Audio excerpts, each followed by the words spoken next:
Hi hello friends, இன்றைக்கி நம்ம பார்க்க போகிற ரெசிபி பாலக் பன்னீர். இதுக்காக நான் ஒரு கட்டு பாலக் கீரை வாங்கியிருக்கேன். அதை இது மாதிரி நல்லா ஆஞ்சி தனியாக எடுத்து வச்சுருக்கேன். ஒரு 10 பல்லு பூண்டு, பச்சை மிளகாய், வெங்காயம், தக்காளி, 100 கிராம் பன்னீர் எடுத்திருக்கேன். இப்போ ஒரு வாணலில் தண்ணி கொதிக்க வச்சு இப்போ பாலக்கீரையை இப்போ நான் அதில் சேர்த்துக்கிறேன். இந்த கீரையை நல்லா வேக வைக்கணும்.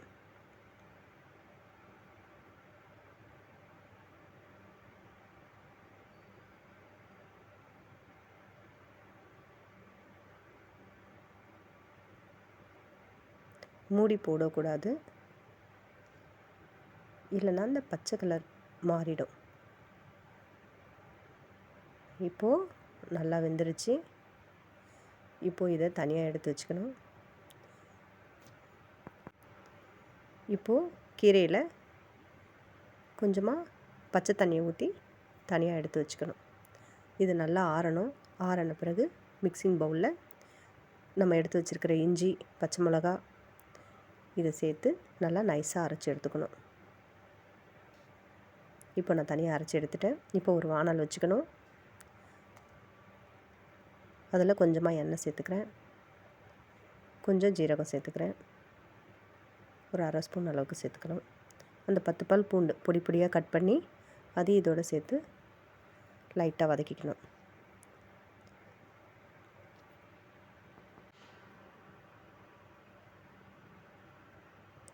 இப்போது நறுக்கி வச்சுருக்கிற வெங்காயத்தையும் சேர்த்துக்கிறேன். இது நான் ஒரு வெங்காயம் சேர்த்துருக்கேன், பொடியாக கட் பண்ணி வச்சுருக்கேன். இப்போ இதை நல்லா வதக்கணும்.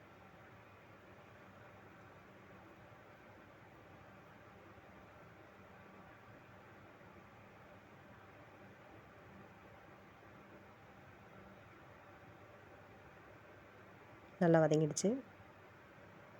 இப்போ கட் பண்ணி வச்சுருக்கிற தக்காளியை இதில் சேர்த்துக்கலாம்.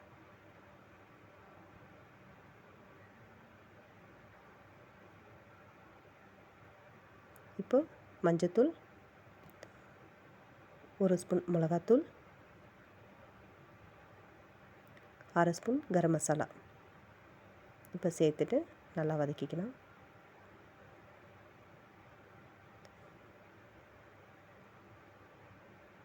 இப்போது அரைச்சி வச்சுருக்க கீரையை இதோட மிக்ஸ் பண்ணிக்கலாம்.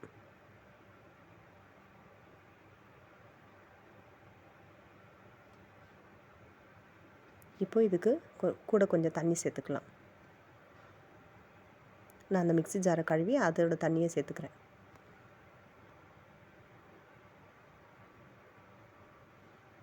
இப்போ நல்லா கிளறி விட்டு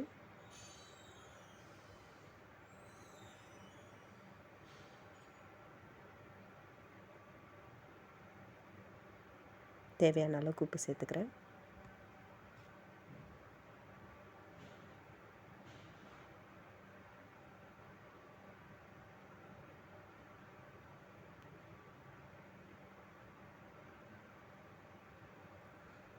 நான் இப்போ இன்னும் ஒரு 1/4 டம்ளர் அளவுக்கு தண்ணி சேர்த்துக்கிறேன். இப்போ நம்ம மிளகாத்தூள், கரம் மசாலாலாம் சேர்த்துருக்கோம் இல்லையா, அதனால் அந்த பச்சை வாசனைலாம் போகிற அளவுக்கு கொஞ்சம் தண்ணி சேர்த்து இப்போது ஒரு 2-3 நிமிஷம் வரைக்கும் மூடி வைக்கிறேன். இப்போது கட் பண்ணி வச்சுருக்கிற பன்னீரை இதில் சேர்த்துக்கலாம்.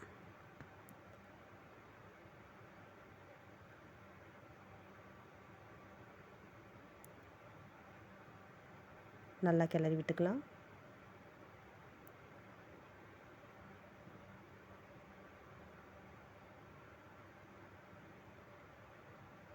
இப்போது ஒரு மிக்சிங் பவுலில் ஒரு 10 முந்திரி பருப்பு இதை நைஸாக அரைச்சி எடுத்துக்கிறேன்.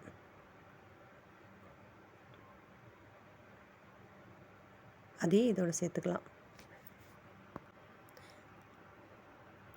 நீங்கள் தேவைப்பட்டால் 2 ஸ்பூன் தயிர் கூட சேர்த்துக்கலாம், இல்லை ஃப்ரெஷ் க்ரீமும் சேர்த்துக்கலாம்.